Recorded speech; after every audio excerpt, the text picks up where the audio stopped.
Marc Aurèle a affirmé une fois que le pouvoir réside dans nos esprits et non dans les événements extérieurs. Comprendre cela nous accorde la force de naviguer dans un monde où les émotions peuvent sembler des vagues turbulentes. Alors, comment trouvons-nous notre ancre? Dans cette vidéo, nous expliquerons 7 leçons stoïciennes qui détiennent la clé pour maîtriser nos émotions et naviguer à travers les tempêtes de la vie de manière sage et inébranlable. Mais avant de commencer, je vous serais reconnaissant si vous aimiez la vidéo, m'aidant à diffuser la philosophie du stoïcisme. Si vous n'êtes pas encore abonné, je vous recommande de vous inscrire et d'activer la cloche de notification pour ne manquer aucun contenu inspirant. Et comme toujours, soyez un homme de vertu. Accrochez-vous et regardez jusqu'à la fin. Comprenez ce qui est sous votre contrôle. Vous êtes-vous déjà trouvé dans une tempête de la vie, que ce soit à cause d'événements inattendus, de déceptions ou de changements soudains? Les philosophes stoïciens de la Grèce et de Rome offrent un havre de paix dans ces tempêtes à travers le concept de la dichotomie du contrôle. Par exemple, en planifiant un événement en plein air et qu'il commence à pleuvoir, vous ne pouvez pas contrôler le climat, mais vous pouvez contrôler votre réaction. Vous pouvez vous lamenter et être frustré ou vous adapter, peut-être en voyant la pluie comme un changement rafraîchissant. Selon Épictète, un philosophe stoïcien, certaines choses sont sous notre contrôle et d'autres non. Cette vérité simple nous habilite à transformer nos vies en reconnaissant que, bien que nous puissions influencer certains aspects, beaucoup de choses sont au-delà de notre contrôle. Les stoïciens croyaient que notre bien-être ne dépend pas des événements extérieurs, mais de la façon dont nous les interprétons et réagissons à eux. Peut-être que ne pas obtenir un emploi souhaité semble être un désastre au début, mais avec le temps, vous pourriez le voir comme une bénédiction déguisée, menant à la croissance personnelle ou à une meilleure opportunité. Comment mettons-nous cela en pratique? Commencez par vous demander, puis-je contrôler cela? Si oui, prenez des mesures. Sinon, c'est une opportunité de pratiquer l'acceptation et l'adaptabilité. Comprendre. Ce principe nous libère des choses inutiles et angoissantes et nous permet de naviguer dans la vie avec calme, sachant que nous ne pouvons pas contrôler les vents, mais nous pouvons ajuster nos voiles. Dans un monde chaotique, la dichotomie du contrôle fournit de la clarté, nous guidant à focaliser nos énergies là où elles comptent vraiment. Leçon 2. Réfléchissez avant de réagir. Dans le rythme accéléré du monde numérique d'aujourd'hui, une ère où l'immédiateté est célébrée, l'art de la réflexion peut sembler dépassé. Mais cet acte de pause et de réflexion est notre ancre dans un monde qui exige rapidité et réponse. Considérez les innombrables décisions que nous faisons face, grandes et petites, depuis le choix d'un repas jusqu'à la sélection d'un plan de carrière. Recevoir un message qui remue vos émotions, peut-être un collègue remettant en question votre travail ou le commentaire décontracté d'un ami. La réaction instinctive peut être défensive ou de colère, mais et si, au lieu de plonger tête première, vous faisiez un pas en arrière, permettant un détachement momentané? Il ne s'agit pas de supprimer les émotions, mais de leur donner de l'espace pour respirer et être comprises. La réflexion n'est pas une acceptation passive, c'est un engagement actif avec nos pensées et sentiments. C'est à propos de poser des questions investigatives. Pourquoi cela est-il arrivé? Pourquoi cela m'affecte-t-il si profondément? Quelle croyance ou expérience passée influence mes émotions? Ma réaction immédiate est-elle basée sur la situation présente ou est-elle le reflet de bagages passés? La réflexion favorise l'empathie, nous permettant de considérer d'autres perspectives. Peut-être que ce collègue a eu une journée stressante ou cet ami n'a pas réalisé le poids de ses mots. Dans les relations, cette pratique est une pierre angulaire. Combien de malentendus auraient pu être évités si nous avions pris le temps de réfléchir avant de réagir? Combien de ponts auraient pu être construits? Dans ces moments, les moments de réflexion offrent clarté, compassion et connexion. Dans les environnements professionnels, la capacité de faire une pause et de réfléchir est inestimable chez les leaders. Ceux qui réfléchissent avant de décider sont souvent plus respectés et efficaces. Ils sont vus comme réfléchis, mesurés, et leurs décisions, nées de la réflexion, résistent à l'épreuve du temps. Dans un monde en mouvement constant et accéléré, l'acte de réflexion est une rébellion silencieuse mais puissante. Une déclaration que nous ne serons pas emportés par les courants de la médiasphère immédiate. C'est un engagement envers notre bien-être, la qualité de nos interactions et l'approfondissement. Leçon 3. Cultiver le détachement. Même dans un monde de montagnes russes émotionnelles, pratiquer le détachement est d'une grande importance. Il ne s'agit pas de supprimer les émotions, mais de cultiver une perspective équilibrée, permettant d'observer les événements, situations et émotions sans se sentir dominé par eux.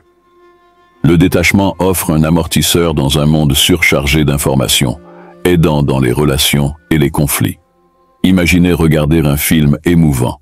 Vous êtes impliqué, ressentant la tension, l'excitation, la tristesse, mais vous savez toujours que c'est juste un film. Vous n'avez pas hâte d'intervenir. Vous observez. C'est l'essence de pratiquer le détachement. Étant profondément engagé dans la vie, ressentant vos émotions, mais sachant quand rester assis dans le théâtre de votre esprit, observant sans se perdre dans le drame. Cette approche est vitale à notre époque de surcharge d'informations. Réagir passionnément à chaque morceau d'information nous laisserait perpétuellement épuisés. Le détachement offre un amortisseur, une manière de s'engager plus durablement avec le monde. Il joue également un rôle clé dans les relations, dans des conversations enflammées ou des désaccords. Pratiquer le détachement peut être la différence entre une discussion productive et un argument nuisible.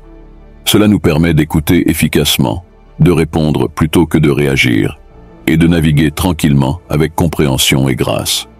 Cultiver le détachement commence par la conscience de soi, vérifiant régulièrement, reconnaissant les déclencheurs émotionnels et comprenant nos schémas. Créer un espace entre le stimulus et la réponse, dans cet espace réside la liberté de choisir nos réactions, d'agir avec intention plutôt que par impulsion. Pratiquer le détachement améliore la vie, permettant de savourer les joies et plaisirs sans être excessivement attaché aux résultats. Nous pouvons plonger pleinement dans le voyage, appréciant chaque moment sans la peur constante de la perte ou du changement. Le détachement est une boussole dans un monde en constante mutation, nous guidant à travers les terrains variés de la vie avec grâce. En embrassant cette pratique, nous enrichissons nos vies et apportons calme et clarté à ceux qui nous entourent. Leçon 4. Demandez-vous si cela importera dans 5 ans. La vie nous présente avec des moments qui testent notre patience, résilience et perspective. Depuis de petits inconvénients jusqu'à des défis significatifs qui remplissent nos jours. Nous faisons face à des situations qui évoquent une gamme d'émotions. Dans le feu de l'action, il est facile de se laisser emporter par nos sentiments. Une remarque critique ou un anniversaire oublié peut sembler accablant. Cependant, une question puissante peut changer notre perspective et apporter de la clarté. Cela importera-t-il dans 5 ans? Cette interrogation simple mais profonde agit comme une machine à remonter le temps mental, nous permettant de regarder en arrière sur le moment présent depuis l'avenir. Soudainement, cette dispute ardente ou cette opportunité manquée est vue sous une lumière différente. La plupart des soucis d'aujourd'hui deviendront juste des vestiges de souvenirs dans la grande narration de nos vies. Pensez à ceux qui vous préoccupaient il y a 5 ans. Combien de ces préoccupations ont encore du poids aujourd'hui? Combien ont été obscurcies par de nouvelles expériences, apprentissages et souvenirs?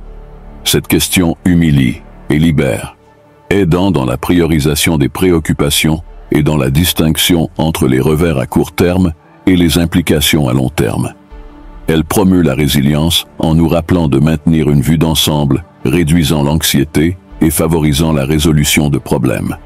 Au lieu de rester coincés, nous développons des stratégies et nous adaptons, avançant avec la connaissance que souvent, la clarté et les solutions viennent de cette perspective. Cette question nous encourage également à nous concentrer sur ce qui importe vraiment, afin que nos actions et décisions produisent des résultats durables, investissant dans l'importance des relations, la croissance personnelle et les expériences qui résistent à l'épreuve du temps. Leçon 5. Maintenez un journal stoïcien. L'acte de tenir un journal a été célébré dans toutes les cultures et époques, non seulement comme un enregistrement des événements, mais comme un outil pour la croissance, l'introspection et la clarté.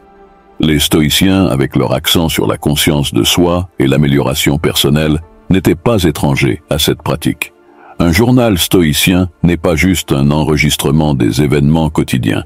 C'est un espace pour la réflexion, pour un dialogue avec soi-même, pour disséquer les émotions, décisions et réactions. C'est là que le monde externe rencontre l'interne, où les événements sont filtrés à travers les valeurs personnelles et croyances. Imaginez terminer votre journée en racontant non seulement ce qui s'est passé, mais comment vous avez répondu. Pourquoi un commentaire particulier vous a-t-il contrarié? Qu'est-ce qui a déclenché cette explosion de joie pendant une tâche quotidienne?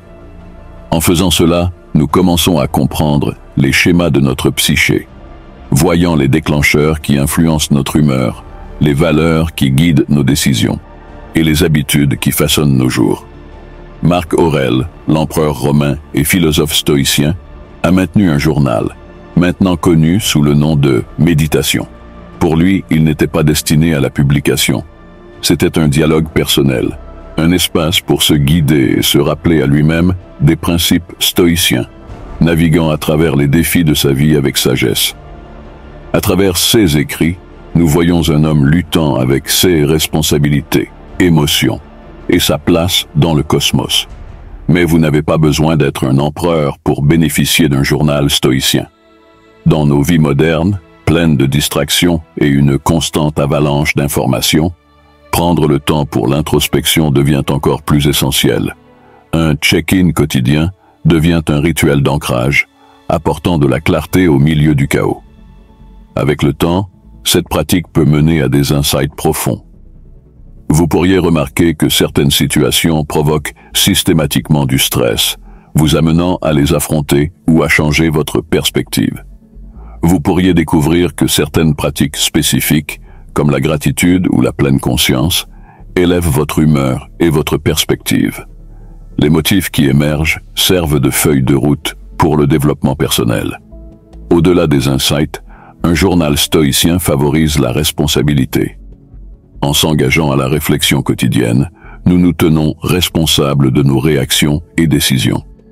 Il devient plus difficile d'ignorer des erreurs répétées ou des lacunes dans le jugement. Au lieu de cela, nous sommes incités à apprendre, à nous adapter et à grandir. Leçon 6. Voyez les obstacles comme des opportunités.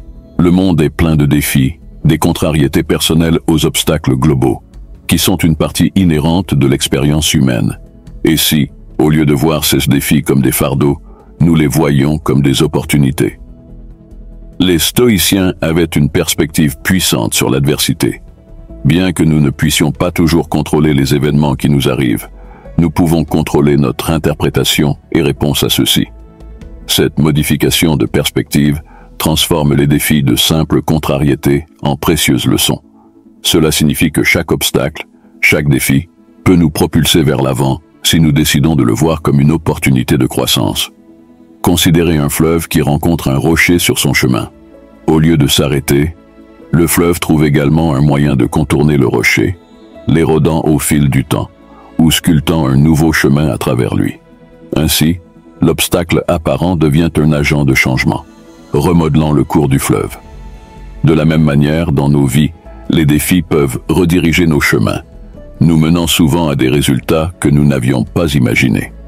Par exemple, une perte d'emploi, bien que initialement dévastatrice, peut conduire à une nouvelle carrière, une chance d'améliorer les compétences ou même l'opportunité de lancer une entreprise personnelle. Une relation échouée peut ouvrir la voie à la croissance personnelle, à l'autodécouverte et à des connexions plus profondes et significatives à l'avenir. Cette perspective stoïcienne promeut également la résilience. Lorsque nous commençons à visualiser les défis comme des opportunités, nous devenons plus adaptables, plus enclins à affronter l'adversité de front. Au lieu de demander « Pourquoi cela m'arrive-t-il ?», nous commençons à demander « Que puis-je apprendre de cela ? Comment cela peut-il m'aider à me façonner pour le mieux ?» Bien sûr, cela ne signifie pas que nous devrions rechercher des défis ou ignorer de véritables difficultés. Il s'agit de reconnaître que, dans chaque défi, existe un potentiel, une graine d'opportunité. Nourrir cette graine avec une perspective positive, patience et persévérance peut transformer les obstacles en marche qui nous mènent vers la sagesse et la croissance. Leçon 7. Cultiver la gratitude. Dans la riche tapisserie humaine, parmi les émotions de la vie, la gratitude se distingue comme un fil d'or, tissant des moments de joie, de contentement et de perspective dans nos vies. Alors que c'est une émotion qui peut surgir spontanément, les stoïciens croyaient en la pratique délibérée de la gratitude, la rendant un rituel quotidien pour s'ancrer dans le présent et apprécier les bénédictions de la vie. La gratitude est plus que simplement dire merci. C'est une reconnaissance profonde des myriades de forces, moments et individus qui enrichissent nos vies. Il s'agit de reconnaître la beauté dans le monde, les leçons des défis et la nature éphémère de chaque expérience, rendant tout encore plus précieux. Sénèque, un philosophe stoïcien proéminent, a dit un jour que la véritable bonheur est de jouir du présent sans anxiété pour l'avenir. Cela encapsule l'essence de la gratitude, profondément enracinée dans le présent, valorisant chaque moment, chaque expérience et chaque interaction. Considérez les plaisirs simples que nous prenons souvent pour acquis, la chaleur du soleil sur un jour froid, le son d'un rire, un repas partagé avec des êtres chers, ou même la respiration qui nous soutient. S'arrêter pour apprécier ces moments, en reconnaissant leur beauté et leur signification, enrichit nos vies. Cela offre également un contrepoint à la tendance humaine de se concentrer sur ceux qui manquent, sur des désirs insatisfaits ou sur des incertitudes concernant l'avenir. Changer notre focalisation vers ce que nous avons, plutôt que sur ce qui nous manque, cultive le contentement, réduit les sentiments d'envie ou de ressentiment et améliore notre bien-être général. Vous pourriez vous demander comment cultiver cette pratique. Cela peut être aussi simple que de commencer ou de terminer la journée en listant 3 choses pour lesquelles vous êtes reconnaissant. Avec le temps, cette pratique peut transformer votre perspective, vous rendant plus réceptif aux bénédictions de la vie et plus résilient face aux défis. De plus, la gratitude renforce les relations. En exprimant l'appréciation pour les actes de gentillesse, de soutien ou d'amour que nous recevons des autres, nous cultivons des liens, promouvons le respect mutuel et créons un cycle de feedback positif de bienveillance et d'affection. Dans un monde qui met souvent l'accent sur le plus de possessions, plus de réalisations, plus de désirs, la gratitude est un rappel doux mais puissant de l'abondance qui existe déjà dans nos vies. C'est un appel à célébrer le présent, à embrasser la vie à bras ouverts et à parcourir le chemin de l'existence avec un cœur plein de gratitude. Espérons que vous avez trouvé ces leçons stoïciennes éclairantes et précieuses. S'il vous plaît, commentez merci pour me faire savoir que vous avez atteint la fin. Et comme toujours, merci d'avoir regardé jusqu'à la fin et à la prochaine vidéo.